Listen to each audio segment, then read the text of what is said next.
Thanks for listening to the AZ Wildcats podcast presented by Arizona Lottery. Don't forget to get out and buy your holiday scratchers. Now, joined by the man that needs no introduction, but we will give him one, the great William Brad Allis. Hello, William. They probably do. It's been a little while since I've been on, so, you know. Well, Brad, I didn't know you had a mic. That is fantastic, though. I've had a mic this whole time since you asked me to replace the last one. All right. Well, I can't see it, though. Unlike you, I'm also not the sharpest guy in the world. No, I get this. So I appreciate that. Brad will be on every Monday. So, again, thank you as always, Brad. First of all, what has William Brad Allis been up to? Fill the folks in. What's been going on in Williamville? Well, let's see. Obviously, we've actually gotten a few of these podcasts out too last week. Where can they find them? Look for me on, they're actually on Spotify, they're on Apple, they're on, I think, Google and a couple of the others. But look me up on Twitter or X or whatever it is. WSR Brad is the easiest way to find it. But if you subscribe to them, they should get sent to you as they do. Let's see what else. My ice hockey excursion, my midlife crisis ice hockey excursion. The regular season concluded last night. We went 3-4-3. 5 games went to overtime shootouts. Did go 2-0-3 in those. So Tyler just got done playing club baseball. We're getting ready for Little League. I will probably become the president of Flowing Wells Little League and maybe hitting up a lot of you out here for some support because the league needs help. It's in kind of a lower income area and we need some help. And my daughter's volleyball team finished 5-3. How's that for busy? I was going to say, well, you know what? The price of being a father and running the town of Marana's Communications as well. Pima Association of Governments. Haven't been at Marana. Same thing. Very important. Similar. Yeah. Similar stuff. All right. Well, Brad, there's a lot of good stuff going on with Arizona athletics. We're going to talk about Arizona basketball. We're going to talk about some Arizona football. First, there's been a lot of times, obviously in the long and storied history of Arizona basketball, there's been times when I thought that Arizona had the best team in the country. Now, again, I don't go back to 88 and 89. I can't really speak to that. I will trust the OGs, pardon the pun on that one. But in my lifetime, the times that I thought that going into the NCAA tournament, Arizona had the best team were 98. That was an easy one. 01, 03. I think Lute messed that one up because he did play Iguodala and Hassan far more, which he should have against Kansas.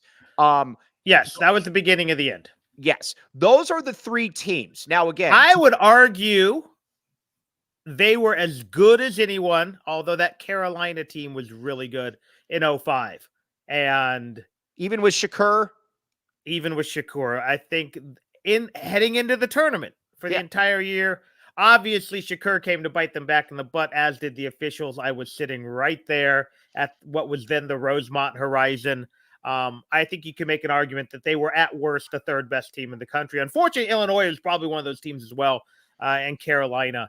But you were right also. 88, they were as good as anyone. 89, they were probably even better and ran into that weird night at whatever that arena was in Denver back then the Nuggets used to play in when they had the tritone uniforms. But this team, and I would argue even without Ashley, they were probably the best team in the country in 14 with Ashley, obviously. Yeah, it's been several times, and unfortunately, the one year they win it, not their year. 14 to me is a lot like 2000 in that going into the listen, I thought 2000 with the way Lauren Woods was playing, I thought they were the best team in the country because Lauren Woods as a senior was still very good, but he wasn't Lauren Woods as a junior where he was just dominating college basketball. I thought 2000 and 2014 were clearly the best teams until injuries hit them. Like you said, you could still make the case for 14, but those were ones that I kind of put to the side a little bit just merely because of injury. But now let's talk about this year's team. Listen, this team's the best team in the country. We're going to get to a lot of the questions, but in my opinion, they check off the most boxes, Brad. They are big, they are strong, they're physical, they're athletic, and they have a coach that 1000% is going to keep the pedal to the metal the entire game. Yeah, I think that's important. I think they also have a coach that is not so set in his ways that there's only one way to do things. And that's been my argument about Sean Miller. People don't like Sean Miller. Sean Miller is an awesome system coach who didn't recruit enough players to his system. And that's what it came down to. The only thing about this team that puzzles me is when you look at those great Wildcat teams of the past, you could just rattle off the pros on Right. those. I'm not convinced there's a single first-round draft pick on this team. I think there are, but can you guarantee me any of these guys are first-round draft picks? In the future, I feel fairly comfortable saying KJ Lewis will be a first rounder. And I'm going to disagree with you there. I still don't know what he is. See, I think That's my only problem with him, because the two guys he gets compared to, Hassan Adams and Juwan McClellan. Again, McClellan, who knows? He's a little positionless, and maybe that's fine in modern basketball now. But is he a good enough shooter to be a 2-guard? Is he tall enough to be a 3? That's my only question. I love KJ Lewis. Don't get me wrong. Tucson's own KJ Lewis. We claim Exactly. KJ But, Lewis. you look at Kylan Boswell. Could he be a first-round draft pick? Absolutely. Could someone also be like too stocky, too short, second rounder? Right. Could Krivas be a guy who works on his 3-point shot and sneak into the first round? Yeah. He could also be a guy who never sniffs the NBA like Tabellas. Same thing. Could someone take a flyer on Love if he has a really good season? Yeah, that's the whole problem. We just don't know. And usually when you look at those great Wildcat teams, 89, it was no question in our minds that Elliott and Cook were first rounders. Right. You go to 98, Mike and Bibby I think we were even surprised Miles wasn't, but we knew Michael Dickerson and Mike Bibby were NBA players. Right. Go down the list. Jefferson, Arenas. I'm shocked Arenas was a second rounder still to this day. Right.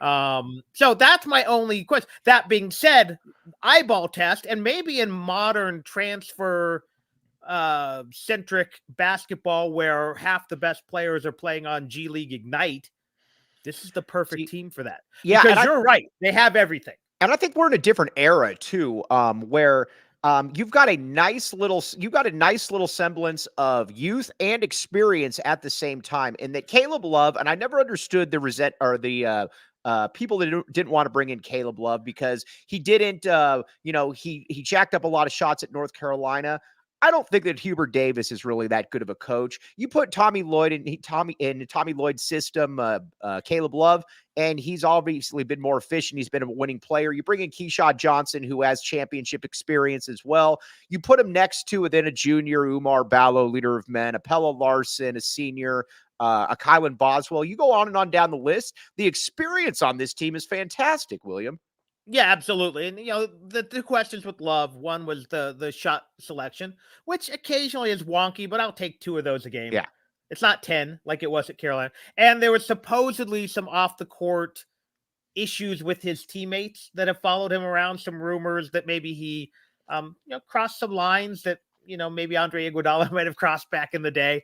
Right. Just not being a good friend, basically. And that, as silly as that sound, it can destroy a clubhouse. But the fact that Steve Robinson is here and could vouch for his character, right? Because we all knew he could play. You just saw what he did to Duke in Cameron as a junior, or saw whatever. I can't remember what year anyone is because we're still getting COVID years. And what he did in the Final Four. That's all I needed to do to bring him in. And it was a high risk. It was a mid risk, high reward move. And what I like, too, is that he embraces the moment. Last year's team had guys that didn't embrace the moment. Again, Azuolas Tubelis did a lot of really good stuff here. Guess who didn't want the ball in a big spot? Azuolas Tubelis. Kirk Kriisa talked a lot, but come the NCAA tournament, whether that was injury, whatever it was, Kirk Kriisa never delivered. This year has players that have been there and have delivered and do want those. Keyshawn Johnson as well is another example. You have How many teams have guys who've not only played, 2 guys from 2 different teams in a national title game in their starting lineup, but started? This isn't like, if Umar Ballo had been the 12th guy on a Gonzaga. Right. No, these are 2 guys who played key roles. And again, that is an experience that's invaluable to the younger guys. Invaluable to, frankly, no Wildcat on this roster has been past the Sweet 16. Who've been with Tommy Lloyd. So, yeah, it's an invaluable experience. Just like, again, having Robinson, who has some national titles with Roy Williams on your bench, is invaluable. Just like, having Ricardo Foy, who was done the NBA wars, invaluable. Just like having a couple guys who studied at the feet of Lute Olson, if you will, is invaluable. I think these are all very important things. So, Brad, we agree that this is the best team in the country. As of now, right now, yeah. The two other teams, the only other team really in the conversation, I still need to see them play somebody, I think right now is Houston. Obviously, Kansas has the pieces. Obviously, UConn might have the pieces.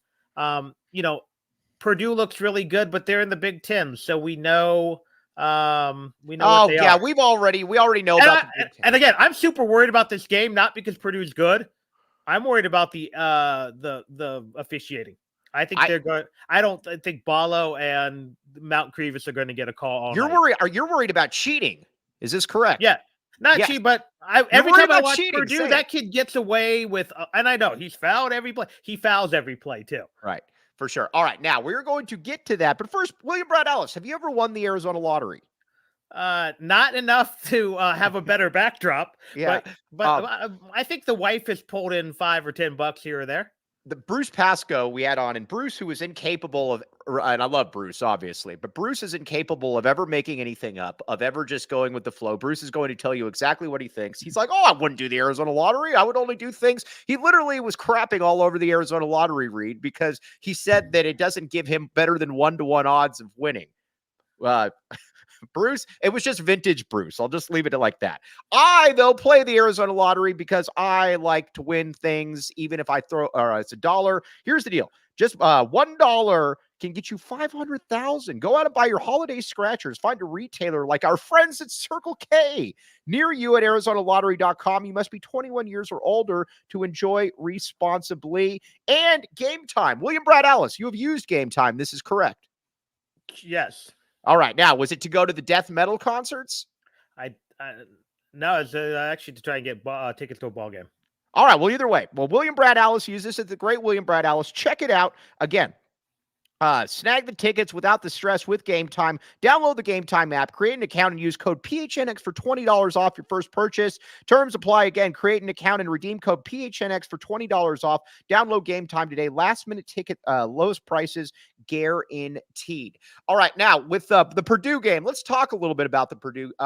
Listen, I think everybody knows my stance on the Big Ten. I think it's absolutely terrible. I think it stinks. Zach Edey is really, really good. But and we are going to talk about the cheating. But I do think that Arizona's just got a better team. That's just kind of what I feel. And I am curious to see how it's officiated, William, because Umar Ballo, leader of men, I believe is he's going to have to be physical with Zach Edey because, again, you're not going to want to let him set up 4 or 5 feet from the hoop. How much do the officials let him get away with? Yeah, to me, that's the key is because as Tyler Allis noted, man, that guy looks strong. Right. Ballo's stronger than Edey, I think. He's a big, strong man. Yeah, you like to call him leader of men. I had another little term for him. What is he? Yeah, bring it up. I forget what I call him. something involving badass, but man amongst boys. But he's a big, strong man. And Crevis is almost as big as Edey. Right. What is he? 7'2". I think Edey's 7'4".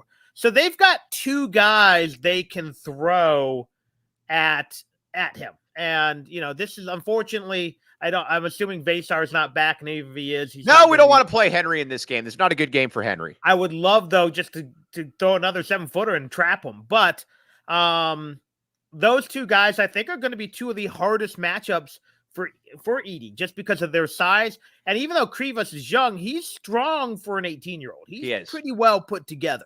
Right. So you're going to be, whatever Ballo is. I know they list him at 7 foot. Was he really 6'11" and a half? 6'10", yeah. 270 though, or 260. Right. Big, strong man, grown ass man. That's what I called him. Right. And then you throw in the Mount, the biggest mountain in Lithuania at him. And I think, again, that should be a really good matchup for Arizona. Even if they can just make him work for everything, kind of a very different player, but much like what they tried to do with Filipowski against Duke. He got his, but he had to work his butt off to get him. Yeah, I was asked earlier, person taking the devil's advocacy or a devil's advocacy. Is that an actual term? Devil's advocacy. It would make sense that it is, but you don't hear it. Yes. The question was basically asked, how good do we know Arizona is? Because Duke has turned out to be average and Michigan State stinks. Go with your eyeballs, ladies and gentlemen. That's what I would say. Go with your eyeballs. Take 5 minutes out of each of those games and Arizona dominated. Right. And here's the other thing. Look at what Arizona's done to bad teams. Yes. You can be a great team and beat Colgate and Southern by 15 and still be great. But not many mediocre teams beat those teams by 30 and 40. Right. If you look at the Arizona teams that have made deep runs and have been those teams that we talked about, they beat the hell out of people. They demoralize teams. And that's what this team, again, we've seen some teams under Luton, some teams under Miller, who go out and they'll grind out their 18-point win over a Colgate type team. Right. Arizona beat them by 25, 35? Yeah, and it felt like it could have been 95. Yeah. That's how, and again, it's an eyeball test. It's, if we're talking grading, it's holistic grading. Yeah. This team looks really good. Again, my criticism that I don't know they're guaranteed first rounders, I'm also guessing there are 7 NBA players on this team. Right. So while someone over there is mad that I'm not loving some of these guys, just because I'm not sure KJ Lewis is a first rounder doesn't mean I don't love KJ Lewis. Brad, I'm not mad at Kalen DeBoer doesn't mean I don't let Jed Fish. Oh, we were going to talk about that, William Brad Allis. I have heard that you did not give Jed Fish your coach of the year. Is this true, William Brad? No, I said I perfectly see why Kalen DeBoer got it. There's a difference. Oh, Brad. Who would Brad Allis have voted for? I would have voted for Jed Fish. Okay, well, there you go. I would have been upset if they gave it to Dan Lanning. I'm not upset that they gave it to a guy who ran the table in the Pac-12. I'm fine with that. Yes, I am fine with that. But again, Wisconsin is not a bad team. They're fun to make fun of because they're the epitome of a Big Ten team in that they got some tall lumberers. They're not bad. They're kind of solid across the board. They did beat Marquette. They beat Michigan State. So you got to give them that. And Brad, Arizona could play Wisconsin 10 times and they would never lose to Wisconsin. No, once Arizona figured out a few things with guarding them and keeping the guys out of the lane, it was over. Right. And even then, even though Audrey Hepburn and the other guy were getting their shots in the Chucky Hepburn. Chucky Fillmore, or what was his name? No, it's Hepburn. It's Hepburn. He's from Omaha too. I did not know that. How did he not become a running back? Same high school as Gale Sayers, Amon Green, and Bob Gibson. Even more so, how did he not become a running back? Right. But, the fact is they just didn't have enough firepower, and they could not do anything to slow Arizona down. So if you just look, again, Arizona passes the eyeball test. My bigger concern about Arizona is not how good they are. It's, do they get tested enough in the Pac-12? Yeah, let's talk about that because that's a very fair question. The Pac-12 absolutely stinks. Now, first of all, you know what doesn't stink, though, Brad? Shady Rays. Now, you might look at me and say, man, there is no way that Mike Luke would ever be cool. You are right. But there are some avenues that I could at least tick up a little bit. Shady Rays is one of them. Exclusively for our listeners, Shady Rays is giving out their best deal of the season. Go to shadyrays.com and use code PHNX for 50% off 2+ pairs of polarized sunglasses. Try for yourself the shades rated 5 stars by over 250,000 people. I'm trying to get my guy Frank Caliendo to get some Shady Rays. We were, John Schuster and I went up to see Frank Caliendo, and it was a good time. We got to hang out backstage. I saw the photos. I'm a big fan. Somewhere here in this house, I have some Frank Caliendo DVDs. No, he's amazing, and he commanded it was amazing how packed it was from the Bush administration too. That's how long I've been a fan of Frank Caliendo. He's very, very good. Arizona's overrated. All right, we have the ASU people coming into play. We will get to you. You deserve to be made fun of, mocked, and ridiculed. But the Pac-12 is awful. I mean, it just is. UCLA sucks. USC, there is Andy Enfield slander going on in here. I like Andy Enfield. I don't know why. I always find somebody that everybody else doesn't like, and I tend to like Joe Flacco. By the way, Joe Flacco is back with a vengeance. But I think Andy Enfield's solid. I think by the end of the year, USC will be pretty good. I thought Oregon was going to be real problems, but they've obviously been hit the injury bug in a big way. Colorado, not bad. Colorado. But, UCLA's got a problem. They can't handle a guy that played 4 years at Richmond. Right. Mick Cronin, class act. Can we talk about that door jam for a second? Would you ever want your kid to play for Mick Cronin? Yeah, if my kid was a plodding, I guess 6'8" power forward with no outside shot who could just beat up on people and didn't want to live in Cincinnati, Ohio. Right. So Yeah, I mean, his comments, again, I guess I know what he was trying to say, but there are eloquent ways to say it. Brad, you're better explaining things than me because you're in communications. Explain what Mick Cronin did. So basically, Mick Cronin basically called out one kid's athleticism who out-rebounded him, and then said another guy who played 4 years at Richmond. Right. And I couldn't tell if that was a shot on Richmond or if it was a shot on UNLV having a fifth-year transfer. But either way, his guys got outworked by kids who are lesser athletes, who are lesser recruits. Also, it's a pretty good team he was playing, though. I believe it was Villanova's not a bad basketball program. You can argue in the last 20 years better than UCLA. But, Cronin blames officials. He blames this. He blames that. It's one thing to say, we just got outworked. Those kids at Villanova get 110% out of their athletic ability, and we really could learn a lesson from that because I think we have better athletes who should be able to play better than that. But he didn't. He basically, and again, the whole quote wasn't shown, but he basically made it sound like we lost to a bunch of guys who should be playing at the Y. You know what's funny? So we got a Kentucky fan in here. Very interesting. There are teams in the country that I think can beat Arizona on a given day that are good. Like William just said, UConn. Houston, UConn, Kansas, Marquette. I've watched Kentucky 2 times, and each time I came away incredibly unimpressed. This is not, I think John Calipari's kind of lost that ship. Kentucky really hasn't been relevant at the highest level in about 3 or 4 years, William. Kentucky, in some ways lately, remind me of the Alford and Lavin UCLA teams. Yeah.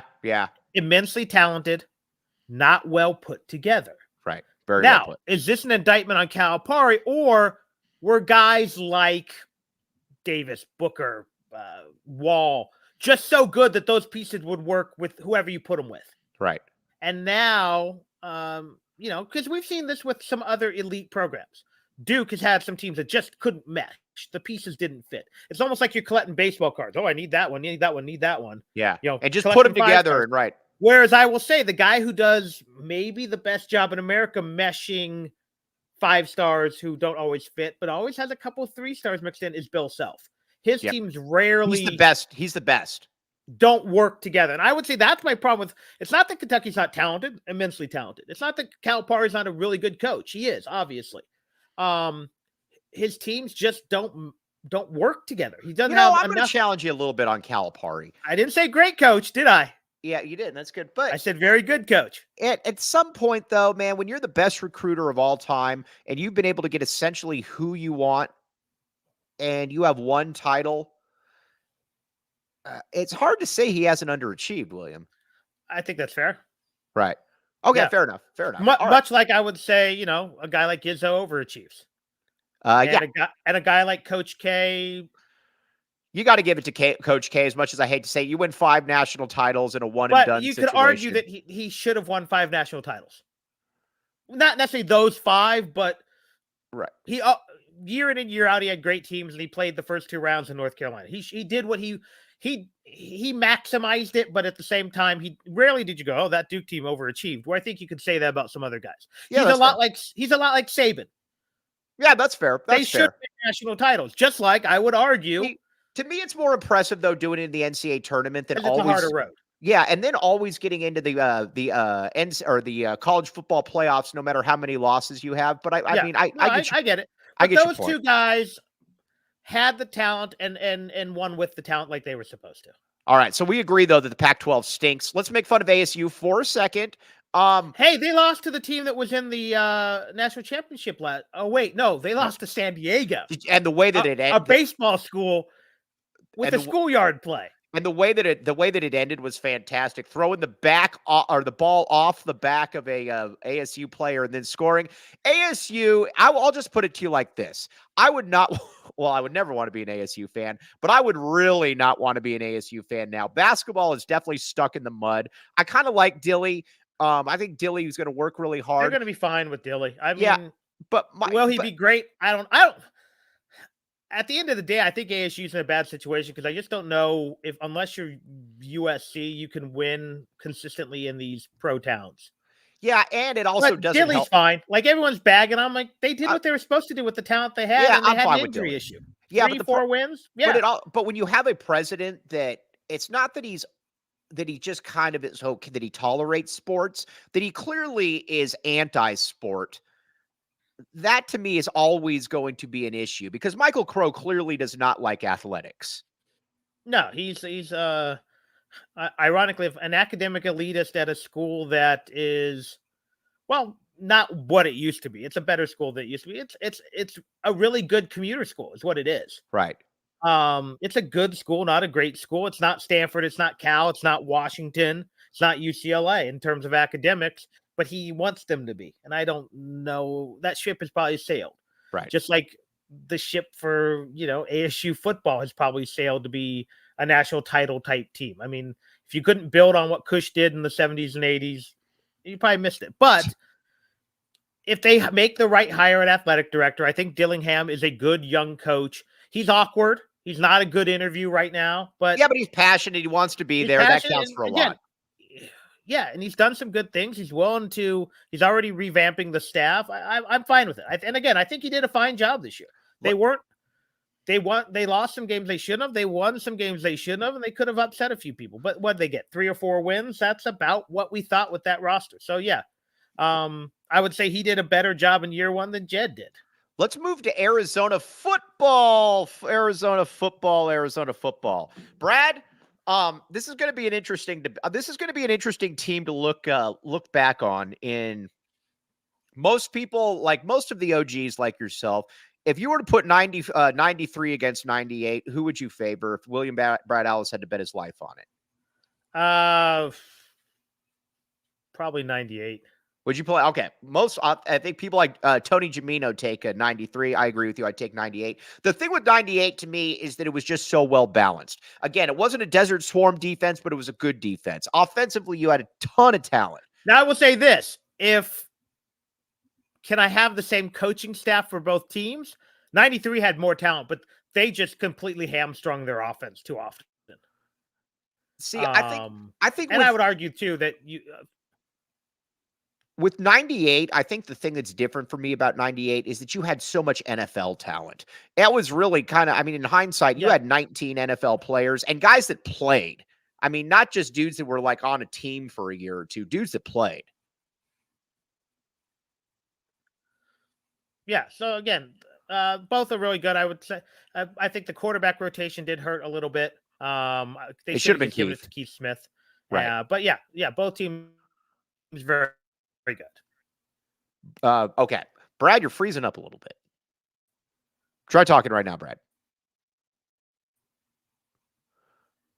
All right, Brad, can you exit and then can you exit then re-enter? Try doing that, Brad. Try exiting and then re-entering. Okay. Now when it comes to 98 versus this team, that's where I think it becomes kind of interesting because 98, again, the big part for me is that you had so much NFL talent. You had Trung, you had Dennis, you had Jeremy McDaniel. We got Brad Allis back. Let's see. Hello, Brad. That looks much better. Much next year. Good job. So I guess it was me freezing and not you. It looked like you on my end, obviously. Oh, it's not me, Brad. I have fiber internet now, my friend. Fiber. So you're fancy. I live in the county. Here's where it was though. With 98, what was always interesting to me was that you had so much top line talent across the board. Trung candidate, first round pick. Dennis Northcutt, 10 years in the NFL. Jeremy McDaniel, NFL player. 2 tight ends that played in the NFL. Paul Shields played 5 years in the NFL. Then you look at the line. Yusuf Scott, Edwin Mulatalo across the board. Then you go on defense. You got the best cornerback in school history, and Chris McAllister. You had a Marcus Bell, a Joe Tafoya. I can keep going on and on. You get the point. I'm curious when we look back at this year's Arizona football team, how many NFL players how many NFL players were there? Because I bet you it's going to be around 19 to 20. It certainly could be. Because that's the way they've recruited, though. They've also recruited NFL size, NFL caliber players. Right. With guys like Prysock and Takario Davis, 6'4" corners. NFL loves big guys like that. Right. For every Jacob Manu who's undersized, they've got 7 guys at the right size. That defensive front is not undersized. Big Bill Norton. Big Bill Norton, big CEO. Right. Upshaw at the defensive end. They're not using a 210-pound rush end. Right. There's no 240-pound nose tackles. Right. The only guy who doesn't have an NFL size. No, I mean, but you got a 5'10" linebacker and you got a 5'10" receiver, and then that's about it. Right. And those players, the thing about them too is that those are the OKGs that I'm okay with bringing in because they're actually good. You don't have an entire roster of them, but those are good OKGs. Yeah, just like, Tommy did that. Okay, in 98, you had a couple undersized guys, whether I can't remember, it was 98, 94. You had Adrian Koch. You had, occasionally, a scrappy safety. But that was, for every Chuck Cecil, there were 3 Alan Durdens. Right. So, I mean, that's kind of where it's at. Now, let's talk about the coach of the year. I believe that Jedd Fisch should have won the coach of the year because listen, nobody expected Arizona to be really that good before the season. I liked the over of 5 on the BetMGM Sportsbook app.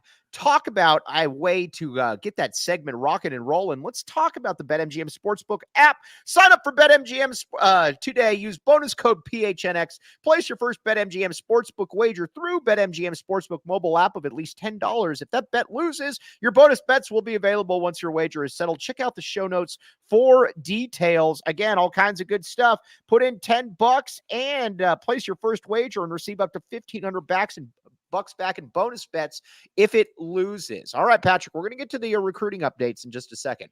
But this team, to me, like I said, it just checks off all of the boxes, Brad. And by the end of the year, it was this team's a problem. This team, I'm not saying they would have beat Washington, but they certainly could have beat Washington. Well, they almost beat Washington the first time they played, despite Washington dominating the first 20, 25 minutes. And that was a close game from there. Coaches made adjustments. Yeah, this team's very good. And, you wonder what would have happened if Noah Fifita was the quarterback at Mississippi State. What happens if that maybe call at the end of the first half against USC goes the way I think we all believe it should have. But that being said, 9-3 at a school like Arizona, it's one of the 4 or 5 best seasons of my fandom, which goes back to 80, 79, 80. The bigger question to me is how do they build on it? Because that is the one thing Arizona has struggled to do. Build on these great seasons. And that's a huge part. And again, I get that you brought back a ton of 98 for 99, but you did lose a lot of significant players. You lost Kelvin Kelvin wasn't an NFL player, but he was really kind of a leader, heart and soul guy. You lost Chris McAllister. You lost your best offensive lineman, Yusuf Scott. Next year's team is fascinating because you lose Jordan Morgan. That's certainly a loss, but you're going to move Big Jonah over to left tackle. You probably put Polito at right tackle. Think you're going to be okay there. I don't really worry about the receivers under Jedd Fisch. Taylor Upshaw is definitely somebody you got to be able to replace. Tanner McLaughlin as well. But overall, I think these are replaceable pieces, William. They are. And one thing that I'm kind of liking, and it doesn't look good right now, is they're dumping some of the bottom guys out of the recruiting class. And I know not all these decommits are guys they wanted to lose. The kid who just went to Utah, I think he was a loss for sure. Shamari, obviously the 2 South Point kids, from a playing standpoint, are guys you'd still like to have in the program. But that was Tomey's problem. Tomey tried to swing for the fences. You mentioned him earlier. He tried to get Amon Green. And when you struck out, you ended up you didn't have a plan B. You went to plan C. Right. Even if Arizona strikes out on their plan A, there's some plan B guys that are still pretty good. And the transfer portal evens things up. So I'm more optimistic they can build on this. Plus, you bring back the heart and souls of this team. And that's, Fifita and T-Mac and Jacob Manu. I'd love I think Norton might have a year left. I'd love to bring him back. Obviously losing CO, losing Morgan, losing Upshaw hurt. But a lot of the other guys are replaceable that you're losing. Good players. Right. But Jacob Cowing, very good.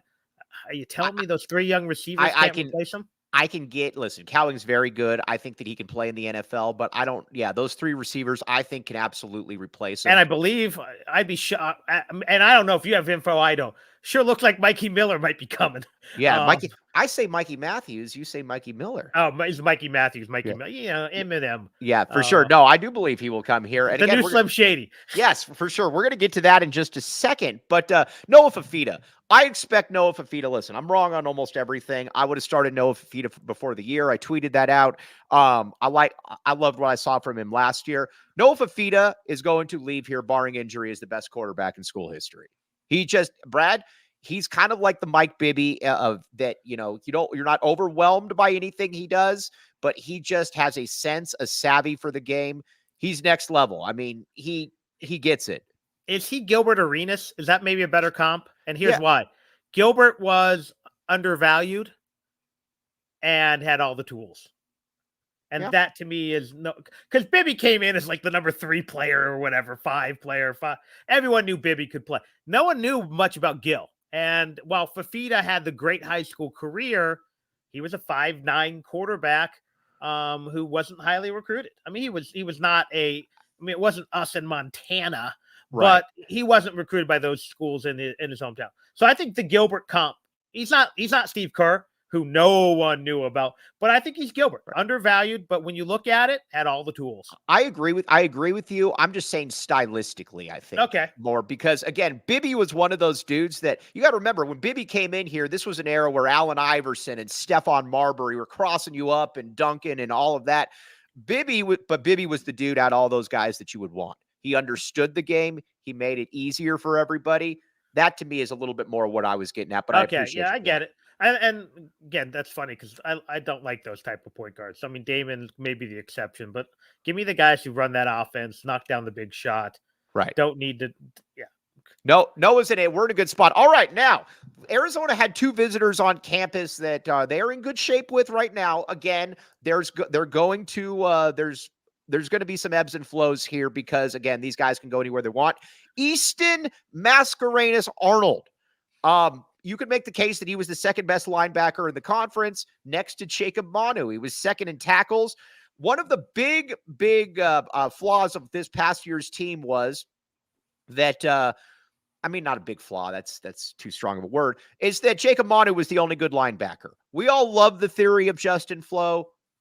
Justin Flo is not that good. Haimuli kind of the same way. You bring back Jacob Manu and you put Mascarenas Arnold next to him. Yeah. It could be a potentially my only concern is them running into each other, trying to get these tackles. Because they're both super aggressive, sideline to sideline type linebackers. Right. Maybe not either the most awe-inspiring athlete a la Justin Flo, but they're just football players. Right. They're just, and again, he's your typical Oregon State linebacker. Yeah. Tony Mascarena's son, by the way. I was going to say, is that? I knew she had a son who was playing football. I was going to say that's it. So yeah, let's just make that happen. It looks good. Get them back in the fold here. Well, listen. I mean, the son of Mike Candrea is going to be able to make some. Is going to be able. Listen, when to much whom is given, much is expected. When you come from that gene pool, much is going to be expected of you. That's why you're smarter than us, right, Brad Allis? Exactly. Yeah, I mean it's pretty much that. And then you get his brother as well, who was one of the better DBs in the conference. All of a sudden, that linebacker and that entire defensive secondary is loaded. And not only is it loaded, Brad, it's I think you're kind of looking at a team where you wonder outside of that D line, which we'll get to in a second, there's really no weaknesses on that back end.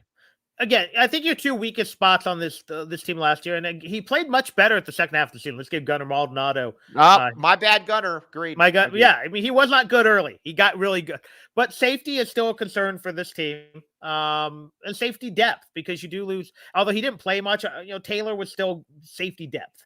And then again, that second linebacker. I don't know if Leviticus Sua is ready to ascend to that role or if he ever will be. Haimuli was fine in spots. He's roster filler. Flo was good at times and awful at times. Who's the other kid who ended up playing quite a bit? You can't count on the one game a year where Mercier plays great Right. Right. in Pullman, and I'm not sure he has the eligibility left. I'm so confused with eligibility anymore. But yeah, so let's shore up those.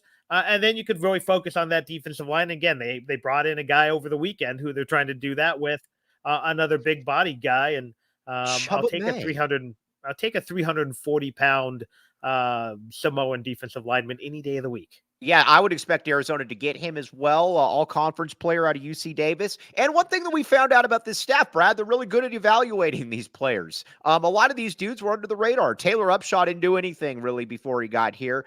Thank you, Dion. Hunter Eccles didn't do really much of anything before he got there. They've had success bringing in guys with 1 year left who have turned out to be really good. Yeah, I mean, they look at two things. One, they're looking for that NFL size, or they bring in pedigree. Right. Haimuli has a pedigree from that family. Upshaw, obviously his dad played in the NFL, and I'm sure Fish had a relationship with him. Some of these other guys are from football families, or you just, again, Big Bill Norton looks like an NFL defensive tackle. Right. May not be, but he's got that size. Big CO is that type of guy. So that's what they have done. And I know their evaluations were not always spot on in year one, but you were scraping the barrel. You were coming off a winless season and a 77 loss. So yeah, sometimes you just got to go get Gunnar Cruz. You just got to get Gunnar Cruz. Yeah. And some of those guys worked out. Gunnar Maldonado, I can't believe I'm saying this, but Gunnar Maldonado and a few of these other guys, and a lot didn't. But that was, if you're going to hold a coach in his first year against them, then, Lute had a losing record his first year. Sean Miller missed the tournament his first year. Not everyone can be Rich Rod in a bowl game or be Tommy Lloyd and be a 1 seed in the first year. Right. I mean, that's just kind of the way it is. Sorry, we had to put Ranger Rob in timeout. He was getting very annoyed. Can someone explain to me that the appeal of, and I know what it is. I've actually taken a class on trolls and their mentality, but I have a hard enough time watching all of your videos, and you're a friend of mine who covers a team I love. Right. I can't get all my Chiefs podcasts in. How do you have the time to go troll people in someone else's? Like, I would never think of going on to like an ASU one and trolling, or going into as a Chiefs fan into a Raiders podcast. And we trolling, have better things to do. I can barely live my own life, much less messing with other people. Right. And again, I just don't have that mentality. I'm not a hot take guy. I'm not a troll guy. But seriously, what kind of free time or what kind of lack of life do you have to do to come in and argue that Arizona's an IT team who's the number 1 team in the country? And dude was not a controversial one in number 1. Dude was putz. All right, now Gila River Resorts and Casinos. That's where the cool people hang out. I guarantee Ranger Rob couldn't get in there. Ranger Rob would not get in there, and neither would Noah Crop. I guarantee you that. Check out Gila River Casino. You do you at Gila River Resorts and Casinos. Visit play@gila.com for more details. An authentic, cool experience. You will like it. I guarantee it. Schuster and I, when we were driving back from Caliendo, we saw the Gila River Resorts and Casinos, and we were able to, it's got this cool little blue wave that I didn't know. But again, check it out. Gila River Resorts and Casinos and Wink. All right, now you might look at Noah and you say, man, that guy's got some real issues. Noah could use some Wink. Here's the deal with Wink. It's a drink, Brad, with a wink of THC. Get it? Do you get it? I winked. No, it's good. It's good. Good. Right now, you can buy all these inside the Cannabis Tempe Dispensary, all Sunday Goods locations, and in Tucson at Green Med Dispensary. Now through New Year's, we are running daily deals to count down to 2024 together in all dispensary locations to carry out our product. All right. Now, back to recruiting here for a minute. This is, I do believe that Arizona will get Mikey Matthews, a.k.a. Mikey Miller. I also do believe that wasn't Mikey Miller the big man from Nebraska in like the mid-90s? I think so, yeah. Yeah. Who played with like Teron Lou? I believe so. Yeah, and I think there's been another one too who was like third string quarterback from like Phoenix or something. I've only got so many dude, I'm too old for Fortnite, man. I'm an old man. Dude, I'm enjoying this. I'm running this now. I'm enjoying. I don't even get that smack. I mean, I have a PS5, but that's so I can play Madden. Yeah, I'm not very good at it. Yeah. Dude, I'm 50. I like when people I'm not playing Fortnite. You know what's cool too? I like when people like come on and they think it's like some like brag to see like, yeah, these guys are dorks. I am a dork. I enjoy being a dork. There's nothing wrong with being a dork. You though are But banned and if you're your going to get my comments are removed. dorkism, Get it right. if you're going to Right. be get on me, I'm a comic book guy. I mean, Right. I got a Batman tattoo. For I sure. watch way too much college basketball. That's what I'm a Do you dork have a about. Batman tattoo? Do you have a Yes, Batman tattoo? Oh, you do? Where is it? I didn't know you had a tattoo. my back shoulder. Yeah, it's Oh, covering really? up another tattoo that looks like a prison. Yeah, Okay, I didn't. photorealistic Batman. Yeah, it's pretty All cool. right, I did not know that. But again, I expect Arizona to get Chuba May. I cannot Marcelo Martinez. I don't know about that. I will find that one out tomorrow. And Miller. But again, it's the Oregon State kids. If you get the 2 Oregon State kids, you are really, really, really in good shape. Even better shape than we normally are, Brad. That would be very, very nice. I don't have a crystal ball with that, but I think it's going to come down to Arizona and SC for those 2 folks as well. All right, Brad. We've done yeoman's work here. We've listened to everybody, and we banned some trolls. But Brad, bigger fish. Where can they find the great William Brad Allis active on the podcast scene? Yeah, easiest way is WSR Brad on Twitter or X or whatever they're calling it this week. Just look for it. I believe it's the Wildcat Sports Report Wildcast because I had the name first. I'm getting rid of it till they sue me. But it's on Spotify, it's on Apple, it's on about 4 other platforms. There's probably 9 others I need to activate it on, but I don't know. If you're on one of those 9th tier ones and you miss me, I'm sorry. I'm trying to get out 2 a week, so we'll see what happens with that. It's another busy week at work. Not a busy week for sports. Both kids have a week or a week or 2 off of sports, so we're in good shape there. And tomorrow we have Russell Davis Sr. coming on. Probably going to talk about a little bit of defensive line development. Wink, wink. By the way, Brad, I 1000% believe played with the most talented defensive line in college football history. Okay, so it's got to be one of like 3 schools. So remind me. How did this dweeb get back? I thought I already banned this guy. This is why I need Jacob Franklin. All right, get out of here. All right, now, there we go. All right, here it is. So Russell Davis Senior, Deuce Davis's dad, was a 2nd-round pick out of North Carolina, played 8 years in the NFL. Very good. All right, so here's the other defensive lineman on this North Carolina roster. Greg Ellis, 8th pick in the draft, 60 career NFL sacks, or 80 career NFL sacks, excuse me. On the other side, Ebenezer Ekubon, 20th pick in the draft. Right, Ekubon was on that line. 45, no, but that was it. 60 NFL sacks. Gets better. Vonnie Holiday, 1st-round pick, obviously played for like 35 years for the Packers. 52 sacks. Guess who was merely a backup to these guys? Was that Julius Peppers? Julius Peppers. Yeah. That's got to be the most talented defensive line in college football. The only ones that compete, there was a couple of those Miami lines with like Russell Maryland and Cortez Kennedy, and there was one of the USC lines was pretty ridiculous, which is funny because their defensive line history is not as good as it should be. But they had that one line that was just stacked. But one of them ended up being a linebacker in the pros. But yeah, I honestly forgot about that North Carolina line. And again, when we talk about these weird schools with NFL talent, we mentioned Pitt. That you forget that Pitt has like elite talent at almost every position. Right. Carolina's another one. Trey Bly was their defensive back as well. They've got a sneaky good pedigree. Then we'll go 10 years without an NFL player. But, you look at the school that produced, Lawrence Taylor and all that. And I am curious to ask Russell Davis, 8-year NFL veteran and 2nd-round pick, what it was like being the weak link of that North Carolina defensive line. So it's not an in-person interview, I take it. No. He is seriously the largest person. He came and did a pregame show with me on the lawn last year. He's maybe the largest person I've ever seen in my life. He's bigger than us, Brad. I still go back to, and this is for U of A basketball, back when you used to have to take the computer test in the library for math. I don't know if you had to do that at the U of A. I did. Right. Early 90s. No. I'm in the library, and I'm taking my little computer test, and all of a sudden it got dark.